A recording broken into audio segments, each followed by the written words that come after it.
Your jeans could kill you.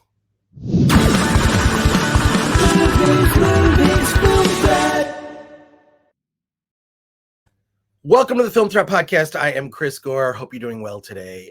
We're coming up on the Halloween season. I like to start very early. Because to me, October, look, I put my Halloween decorations up in September like any normal person would. And October is a month-long celebration of all things horror films, Halloween decorations. I love this time of year. This is my favorite, and which is why it's my job to alert you to horror films that you need to check out. And this one in particular, which it's been on Shudder, but also it's on Blu-ray and video on demand now, this film called Slaxx. And yes, it's exactly about what you think it would be about. Jeans that could kill you. There's also a message in this movie. It's like if you went to Zara and it became a horror film, which, I mean, perhaps for some men might actually be a horrific situation to go into a clothing store and shop for jeans. I have the director of Slaxx, Elza Kephart, here to talk to me about her film Slaxx. Elza, thanks for joining us on the Film Threat Podcast. I understand that you're at a writer's retreat and you are en route to an event. No, I'm en route to a writer's retreat with one of my writing partners who is driving right now. And so I might have to give him directions because I've sort of taken over his phone in French. So if you hear me give car directions in French, it's because we're on our way. We're writing a TV show together in the north of Quebec. So that's why. Awesome. That's awesome. First of all, we have had filmmakers talk to us from the sets of their movies. Mm-hmm. We have had puppies and cats on the podcast. So this is not unusual to do this. This is perfectly normal. Tell me, where did this idea come from? Because I think we've seen sort of, and while on the surface people might think the premise is ridiculous, there's actually much more beneath the surface, or the creases, so to speak, of this film. I had to do that. So tell me, from where did this idea come from? Because we've seen other movies that had killer couches, killer beds. This is again seems somewhat ridiculous if you've seen the trailer. But tell me where this idea came from. It's okay. You can say ridiculous. It's a totally ridiculous idea. Well, it came from a very silly place. Slaxx was born over 20 years ago when actually, ironically enough, Patricia, my co-writer on Slaxx and co-producer Patricia Gomez-Latar, and I were on a road trip. So who knows, maybe we'll come up with another fabulous idea. We were on a road trip and we were really bored, I Spy, that sort of stuff. And so we started to play the game, what word do you hate the most? And one of our friends was in the car with us and she hates the word slacks. So being in our early 20s, we were like, slacks, slacks, slacks, he, he, he, over and over. And we did it so often, it started to sound like an evil entity. So of course, an evil entity saying slacks has to be slacks. But we knew it wasn't going to be slacks because who wants to see a pair of chinos killing? That it had to be jeans because it had to be a sort of a silly slasher about jeans that kill. But so it started in a very silly way. And then gradually over the last 15 years, it took on a more serious incarnation because Patricia had worked on at the Gap. And so she brought in that aspect. She brought in the retail aspect. And then I've always been really disturbed by how corporations brainwash us to buy stuff we don't need. And so I brought in the fast fashion critique and it became serious, but only after I think Patricia and I had grown up and we're no longer teasing each other about the word slacks. See, I love that. And first of all, slacks, I agree with you. That term is just so bizarre. It's almost and almost no men use the term, that's a cute top, right? No. Top, it look at that top. Maybe that could be a sequel, Tops. But I do love that the film, while the premise and scenario is somewhat ridiculous on its surface. Oh, you can say ridiculous. It's okay. I won't be offended. Okay, good. But it does have those layers. And also I agree with you, like these corporations pushing you to like market, like you gotta have this, you gotta have this thing. Well, do you really? I mean, do you really need this many clothes, right? Like how many pairs of pants do we really need? What finally, like, so you came up with this. How did you sell this premise and get it funded? That's the thing that really is that's the question I think that a lot of filmmakers, I love when they can go into detail on that, is like, okay, you have this idea, it's really cool. How do you convince someone that this is an idea worth putting a bunch of money into? Well, I think it really I'm going to just give you directions. Hold on a sec. We can't know. I think everyone always loved the idea of the killer pants. Like ever since we came up with it, everyone's like, oh my God, Slaxx, it's so awesome. You have to make it.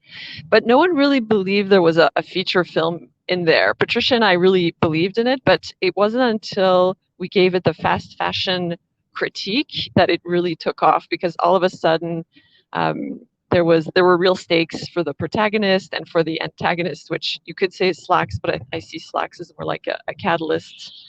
And so when I gave it the fast fashion angle, and I said it was I don't want to release too much, but when I explained who Slaxx really was, everyone was like, oh yes, this has to be made. And so it was funded by the Canadian and the Quebec governments with some private equity from the States. And it wasn't hard to convince them. They really were on board from the beginning. I think they just saw the combination of a horror film, which can reach a broad audience, with a social message that fits sort of their parameters. So because a lot of the agencies were sort of scared to fund, Canadian agencies were scared to fund horror film for a long time. They didn't think it was, in quotes, real cinema. So it was sort of the perfect beast for them.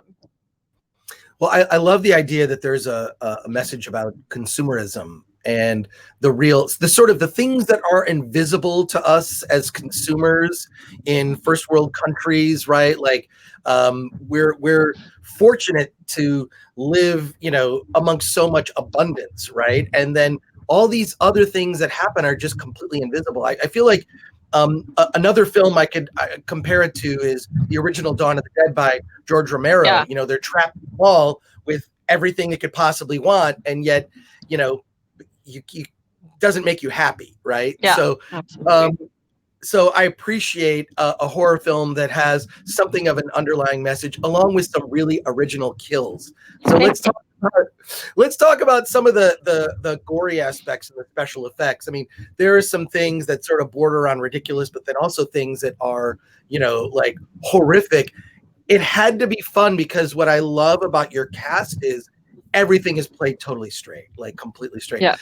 Tell me about the special effects, from practical effects to digital effects. Like, what was it like working with that, and how did you come up with, some of the some of those bits? Sure. So it was always clear to Patricia and I, and then later our co-producing partner, Anne-Marie Gélina, that we wanted to make Slaxx practical. For me, I've always really loved horror films that have practical effects. I mean, CGI can look amazing and bring you into these totally different worlds, but I feel for like a sort of a gritty horror film, there's nothing like practical effects to give you that organic feel. So right away, there was never a question. We were always going to do this practical. So we teamed up with a Montreal practical effects company called the Blood Brothers. They were really into it, and they were like, this is going to be done with puppets. We have a great puppeteer. So we met this puppeteer, and then they created models and different rigs and different propositions for how Slaxx was going to be killing. And in almost every scene, in I would say almost every shot, it's a different rig, depending on the size of the shot, depending on how Slaxx is advancing, what it's doing. So they had like 50 different, maybe not 50 different rigs, but definitely 50 different pants, different versions of the same rig. So that was insane, because we were still on a limited budget. So that was the practical effects. And then the puppeteer and I had great discussions about the character, because she had to to be Slaxx. So that was fun, and I used a lot of the references of animals. I wanted to feel like a worm crawling or like an animal attacking. Oh my God. First of all, I could not have guessed that most of it was done practical. Like, Yeah. I was watching, these, I'm like, there's no way that has to be digital. That's really good digital. I couldn't believe it was even practical. Yep. The only thing is, I mean, the puppeteer was in green, so that there was one puppeteer for the main parts, and then support when the kills were more complicated. So they were dressed in like green spandex, and we just digitaled them out. So we definitely had to do, we had to use digital techniques of removing them. But the only actual digital effect is on the pants themselves, or is the red SS filling up. That was done digitally. What has been the reaction to the film? The horror community is very accepting, especially of new and original ideas. How have people responded to it? I mean, I know I personally loved it and have told many people, like, you got to see this movie called Slaxx. It's so weird. It's so bizarre and fun.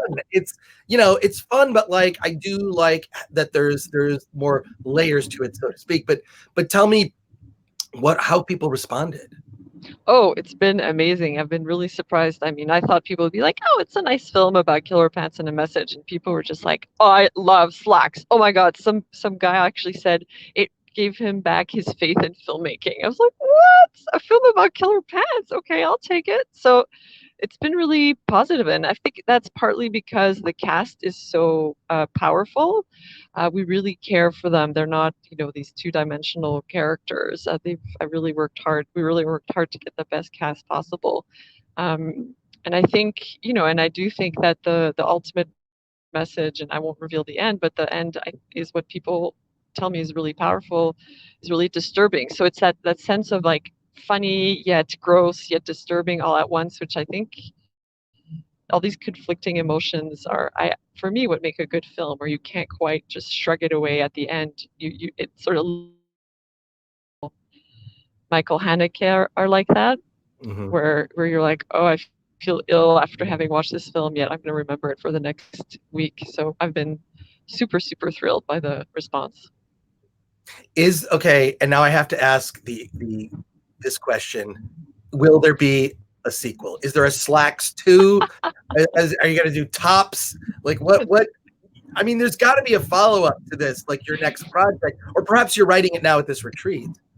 No, there's not going to be a Slaxx 2. I mean, I know I love Objects That Kill. With Patricia, we've always been trying to think of like different weird objects that kill, not as a sequel, just we get inspired by like a killer door or something.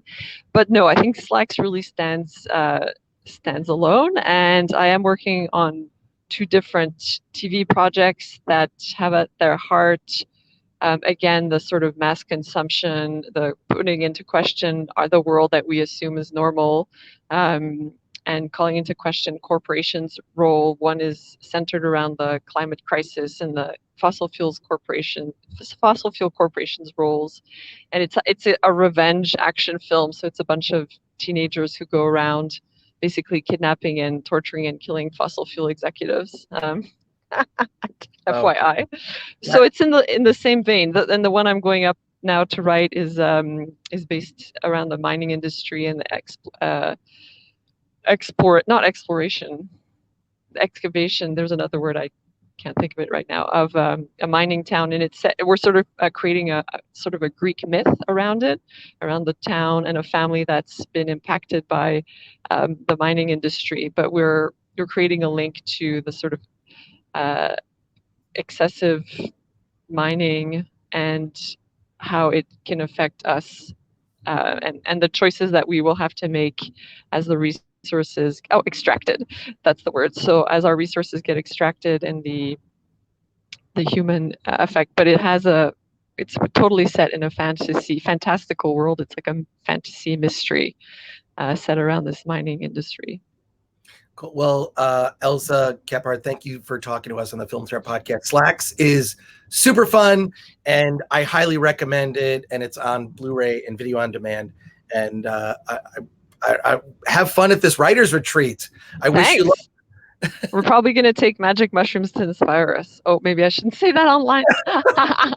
That's okay. There's a pro tip for you. Elza, thanks for talking to us on the Field Trip podcast. Good luck today. Thanks so much. Thanks.